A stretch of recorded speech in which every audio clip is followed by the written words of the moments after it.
खाद्य श्रृंखला और खाद्य जाल के पश्चात हमारा अगला जो टॉपिक है पारिस्थितिक पिरामिड के बारे में है। वास्तव में पारिस्थितिक पिरामिड जो है होता क्या है? यदि हम पारिस्थितिक तंत्र में विभिन्न पोषक स्तर के जीवों की संख्या और उनके भार को तथा और उनमें संचित जो ऊर्जा है ना, उनकी मात्राओं के अनुपात को हमें चित्र के द्वारा क्या करते हैं, निरूपित करते हैं, तो एक पिरामिड जैसे संरचना जो है प्राप्त होती है, जिसे हम क्या कहते हैं, पारिस्थितिक पिरामिड या फिर शंकु के नाम से जाना जाता है।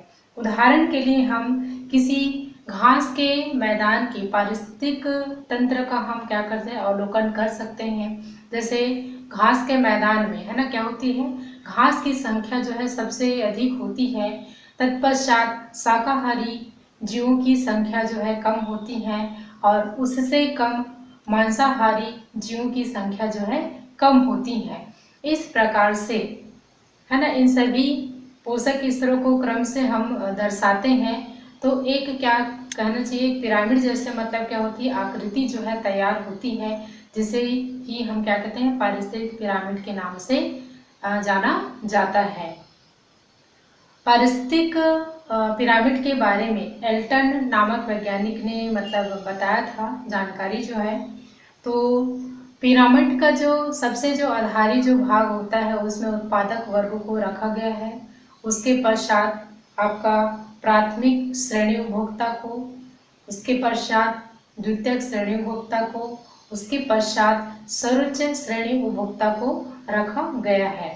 एल्टन के अनुसार जो है पारिस्थितिक पिरामिड जो है 3 प्रकार का होता है। पहला जो होता है आपका जीव संख्या का पिरामिड, दूसरा जो होता है आपका जीव भार का पिरामिड और तीसरा जो होता है आपका ऊर्जा का पिरामिड। तो आइए देखते हैं एल्टन के अनुसार कि पारिस्थितिक पिरामिड जो है कितने प्रकार का होता है। तो जैसा कि मैंने यहाँ पर लिखा है ना, कि एल्टन के अनुसार पारिस्थितिक जो पिरामिड जो होता है वो 3 प्रकार का होता है, जीव संख्या का पिरामिड, जीव भार का पिरामिड और ऊर्जा का पिरामिड के रूप में। तो सबसे पहले हम समझेंगे क्या, जीव संख्या के पिरामिड को।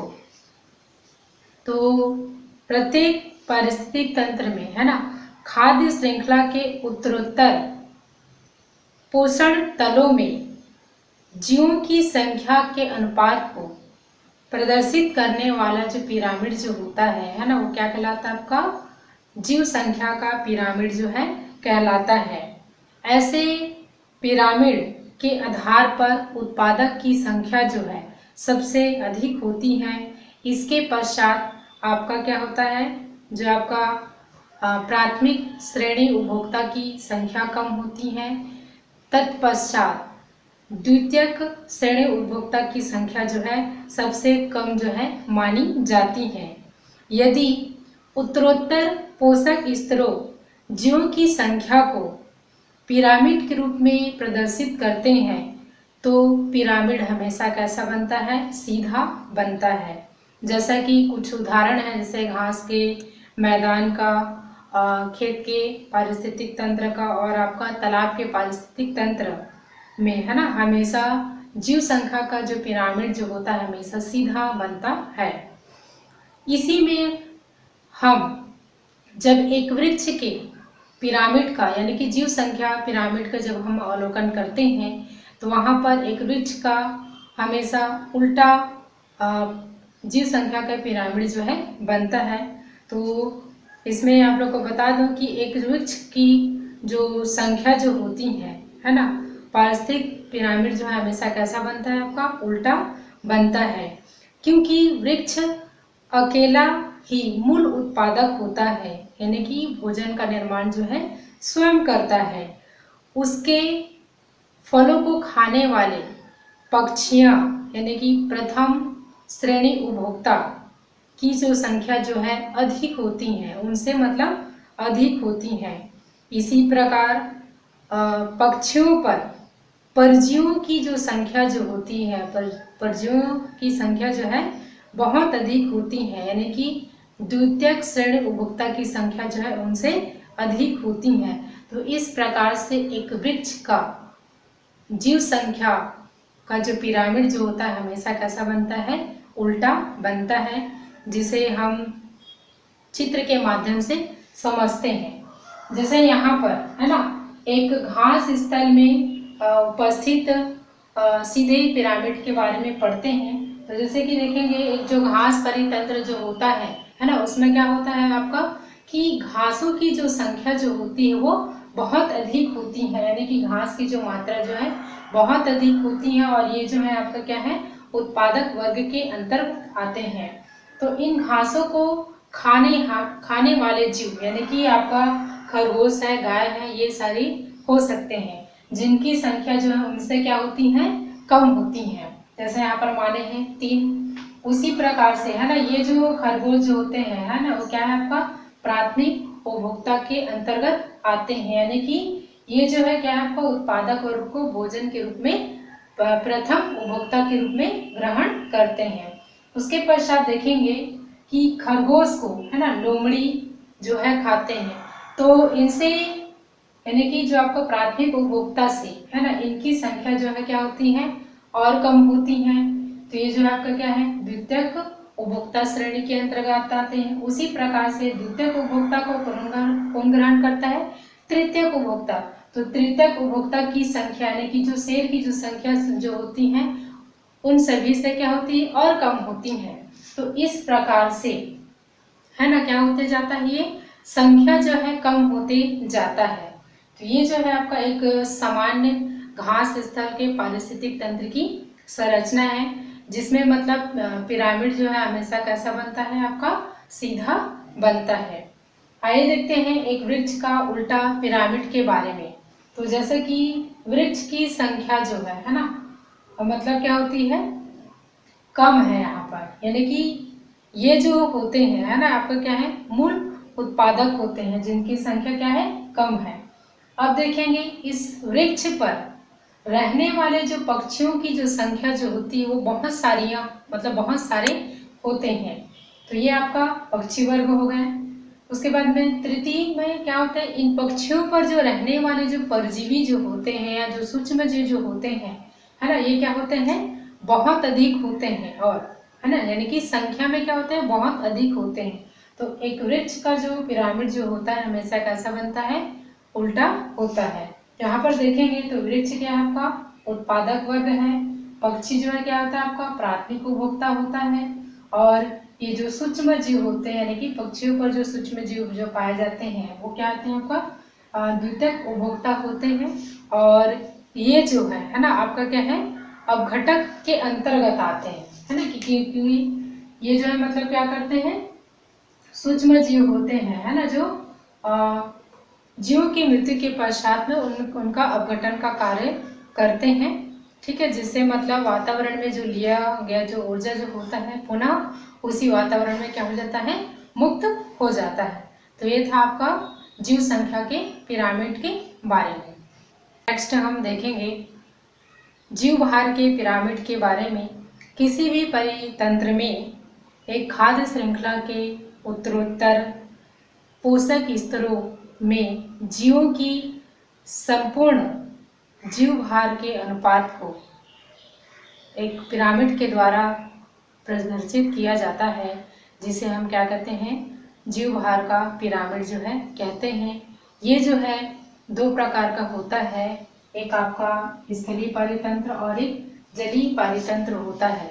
तो स्थलीय जो पारितंत्र होते हैं उसमें पिरामिड जो हमेशा सीधा बनता है, जैसे आपका घास के मैदान का एक जीवभार का पिरामिड और एक आपका वन पारितंत्र का जीवभार का जो पिरामिड है वो हमेशा कैसा बनता है, सीधा बनता है। तो आइए हम इसे स्ट्रक्चर के माध्यम से देखते हैं। तो यहाँ पर जो चित्र दिखाया गया है वो क्या है आपका एक घास के मैदान का पारितंत्र के बारे में है, जिसमें आप देखेंगे उत्पादक वर्ग है ना, इनकी जो संख्या जो होती है ना क्या होती है, बहुत अधिक होती है। और ये जो पौधे जो होते हैं क्या होते हैं आपका उत्पादक कहलाते हैं। और उसके बाद पश्चात आपका हरे पेड़ पौधे को खाने वाले है ना, भोजन के रूप में लेने वाले हैं, जिससे आपका खरगोश गाय है ना, ये आपका प्राथमिक उपभोक्ता। उसी प्रकार से प्राथमिक उपभोक्ता को है ना कौन ग्रहण करता है, द्वितीयक उपभोक्ता, द्वितीयक उपभोक्ता को तृतीयक उपभोक्ता। इस प्रकार से मतलब क्या करते हैं, भोज्य पदार्थों को ग्रहण करते हैं। तो इसके है ना जीव भार का है ना, जीव भार के उसको भार को मतलब क्या करते हैं, एक मतलब पिरामिड के रूप में है ना तैयार होता है जीव भार के अनुसार। तो जिसे हम क्या कहते हैं, जीव भार का पिरामिड या फिर जैव भार का पिरामिड के नाम से जानते हैं। तो ये जो आपका घास के मैदान का जो पिरामिड जो है वो जीव भार के आधार पर प्रदर्शित किया गया है कि वास्तविक रूप में जितने भी पेड़ पौधे जीव जंतु जो होते हैं उनका भार जो है अलग अलग होता है। उनके अनुसार इसका जो पिरामिड जो होता है वो कैसे बनता है, सीधा बनता है। उसी प्रकार से एक वृक्ष के परितंत्र का यहाँ पर पिरामिड को प्रदर्शित किया गया है, जिसमें से यहाँ पर आप देखेंगे कि जो वृक्ष जो है विशाल वृक्ष, उसका भार जो है क्या है, सबसे अधिक होता है। जैसे कि आपका ये वृक्ष है ना, और उस वृक्ष पर रहने वाले पक्षियों का भार जो क्या होता है, हालांकि संख्या में अधिक होता है लेकिन उसका भार क्या होता है, वृक्ष से कम होता है। उसी प्रकार से पक्षियों के ऊपर रहने वाले सूक्ष्म जीवों की जो संख्या जो होती है वो बहुत अधिक होती है, किंतु इनका भार जो क्या होते हैं पक्षियों से कम होता है। तो ये था आपका एक वृक्ष के पारितंत्र का, जिसमें आपका जीव भार के अनुसार से है ना।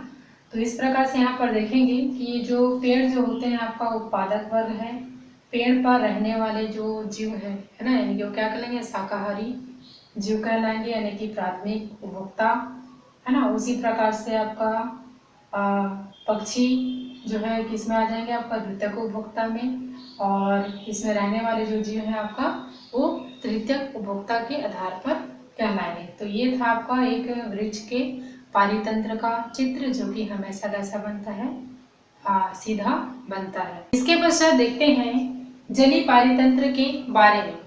जली जो पारितंत्र होता है ना, उसका जो पिरामिड जो होता है वो हमेशा उल्टा बनता है, क्योंकि ऐसे पारिस्थितिक तंत्र में जो सरज श्रेणी के जो उपभोक्ता होते हैं उनका जीव भार जो है क्या होता है, सबसे अधिक होता है। जैसा हम इसे चित्र के माध्यम से देख सकते हैं, यहाँ पर सबसे ऊपर में बड़ी मछली है, यानी क्या है आपका सरज उपभोक्ता के अंतर्गत आता है।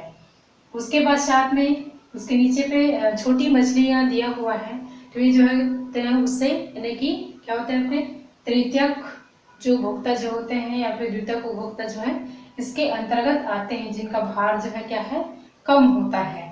और जो आपका सरज जो उपभोक्ता होते हैं उसका भार जो है क्या होता है, सबसे अधिक होते हैं। उसके बाद देखेंगे सबसे नीचे पर उत्पादक वर्ग है, क्योंकि ये जो है क्या आपका जलीय पारिस्थितिक तंत्र है, यानी कि जल के अंदर है ना।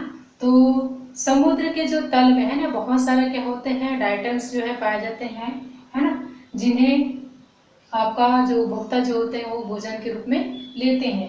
तो इनका जो भार जो होता है वो क्या होता है, सबसे कम होता है डाइटम्स का। ठीक है, तो इस प्रकार से हमेशा आप लोग याद रखना कि पिरामिड जो है किस प्रकार से बन रहा है, ऊपर भाग वाला चौड़ा दिख रहा है, नीचे भाग जो है क्या है, नुकीला है, यानी कि शंकु के समान है। तो ये जो है मतलब आपका क्या होता है, जीव भार के हिसाब से जो जलीय जो पारितंत्र जो होता है वो उसका जो पिरामिड जो होता है हमेशा कैसा बनता है, उल्टा बनता है। तीसरा हम पिरामिड के बारे में पढ़ेंगे, वो है आपका ऊर्जा का पिरामिड के बारे में। ये जो है सबसे महत्वपूर्ण होता है ऊर्जा का जो पिरामिड जो होता है, और आपको हमेशा याद रखना है कि ऊर्जा का जो पिरामिड जो होता है सदैव सीधा बनता है। इसका कारण यह है कि जो उत्पादक जो वर्ग जो होते हैं, यानी कि जो पेड़ पौधे जो होते हैं क्या करते हैं, सूर्य प्रकाश से ऊर्जा को प्राप्त करते हैं और भोजन का जो है निर्माण जो है करते हैं। तो यहाँ पर ध्यान देने योग्य यहाँ पर बात यह है कि जो सूर्य की जो पूरी जो ऊर्जा जो होती है ना, उसको मतलब पौधे पूरी तरह से मतलब ग्रहण नहीं कर पाते हैं, और ना ही पौधों की जो ऊर्जा है ना, उसको प्रथम खाद्य श्रृंखला या जो उपभोक्ता जो होते हैं वो पूरी तरह से ऊर्जा को ग्रहण नहीं कर पाते। इसी प्रकार से प्राथमिक उपभोक्ता, द्वितीयक उपभोक्ता और तृतीयक उपभोक्ता पौधे की पूरी ऊर्जा को वे ग्रहण नहीं कर पाते हैं। कुछ ना कुछ जो ऊर्जा जो होती है उनका क्या होता है, ह्रास होता है। कहने का तात्पर्य है कि पेड़ पौधे जो होते हैं सूर्य से ऊर्जा जो प्राप्त करते हैं उसे क्या करते हैं, अपने जैविक कार्य में प्रयोग करते हैं, लेकिन कुछ ऊर्जा को क्या करते हैं, वे अपने जैविक कार्य में उपयोग करते हैं, लेकिन कुछ ऊर्जा जो है ना कार्बन डाइऑक्साइड के रूप में क्या हो जाती है, वो बाहर मुक्त हो जाती हैं। अर्थात सूर्य से संपूर्ण ऊर्जा को पौधे जो है मतलब पूरी तरह से मतलब ग्रहण नहीं कर पाते। उसी प्रकार से आपका प्राथमिक, द्वितीयक और तृतीयक उपभोक्ता भी पौधों से है ना पूरी ऊर्जा को ग्रहण नहीं कर पाते हैं। कुछ ना कुछ ऊर्जा का क्या होता है, वहाँ पर ह्रास होता है या खाद्य श्रृंखला से क्या हो जाता है, ऊर्जा बाहर चली जाती है। इस प्रकार से है ना ये क्या होते हैं, आपका जो आपका कहना चाहिए जो मूल उत्पादक जो होते हैं है ना, उसमें क्या होता है, सबसे अधिक ऊर्जा जो है क्या होती है, मिलती है। जो मूल उत्पादक जो होता है उसमें क्या होती है, सबसे अधिक ऊर्जा मिलती है। और वो जो ऊर्जा जो होती है वो प्रथम, द्वितीय और तृतीय उपभोक्ताओं में क्या होती है, क्रमशः कम होती चली जाती हैं। ठीक है, तो इसे हम चित्र के माध्यम से देखते हैं।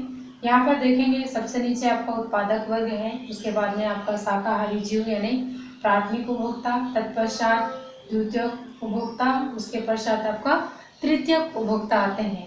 तो यहाँ पर आप देखेंगे कि ये जो पेड़ पौधे जो होते हैं क्या करते हैं, सूर्य से ऊर्जा को ग्रहण करते हैं। तो सूर्य से वो पूरी ऊर्जा को ग्रहण नहीं कर पाते, उसमें से कुछ ऊर्जा को क्या करते हैं, अपने जैविक कार्य के लिए करते हैं और कुछ ऊर्जा जो है बाहर चला जाता है। तो उसी प्रकार से जब शाकाहारी जीव जो है क्या करते हैं, आपको भोजन के रूप में उत्पादक को जब ग्रहण करते हैं तो कुछ ऊर्जा को क्या करते हैं, अपने जैविक कार्य के लिए यूज करते हैं, कुछ जो है बाहर चला जाता है। तो ये क्रम जो है मतलब क्या होता है, आपका चलते जाता है और ऊर्जा जो है एक पोषक स्तर से दूसरे पोषक स्तर तक क्या होता है, वो कम होते चले जाता है। यानी कि कुछ ना कुछ ऊर्जा का क्या होता है, हमेशा ह्रास होता है।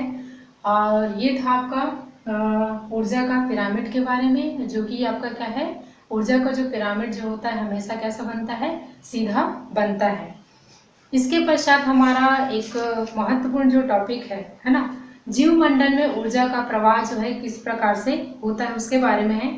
तो सामान्य रूप से इसके बारे में आपको बता देते हैं कि जैसे भी कोई भी जो परितंत्र होता है ना, जिसमें जो सजीव वर्ग जो होते हैं, जिसमें क्या होता है, बहुत सारे जैविक क्रियाएं जो है संपन्न होती हैं, जैसे श्वसन, पाचन, उत्सर्जन, ये सभी क्रियाओं का जो है ना संचालन जो होता है, क्या होती है, संचालन के मतलब क्या होती है, ऊर्जा की आवश्यकता होती है। तो पौधे जो वर्ग जो होते हैं आपका क्या है, आपका उत्पादक वर्ग होता है, जो कि सूर्य से क्या करते हैं, ऊर्जा जो है प्राप्त करते हैं। और ये जो सूर्य की जो ऊर्जा जो होती है वो एक गतिज सौर ऊर्जा या फिर विकिरण ऊर्जा जो है कहलाता है, जिसे पौधे जो है ग्रहण करके है ना क्या करते हैं, रासायनिक पदार्थों के रूप में है ना इसको क्या करते हैं, बदलते हैं और भोजन निर्माण के पश्चात इसको एटीपी के रूप में क्या करते हैं, ऊर्जा को संचित करके रखते हैं। जब इन उत्पादकों को प्राथमिक उपभोक्ता, द्वितीयक उपभोक्ता, तृतीयक उपभोक्ता है ना भोजन के रूप में जब ग्रहण करते हैं तो ये जो ऊर्जा जो होती है वो क्या हो जाती है, स्थानांतरित होती चली जाती हैं।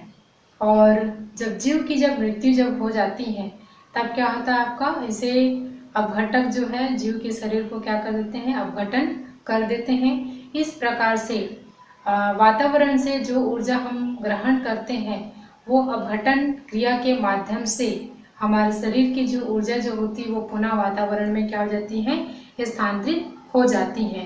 तो ऊर्जा के इसी स्थानांतरण को है ना क्या करते हैं, ऊर्जा का प्रवाह कहते हैं।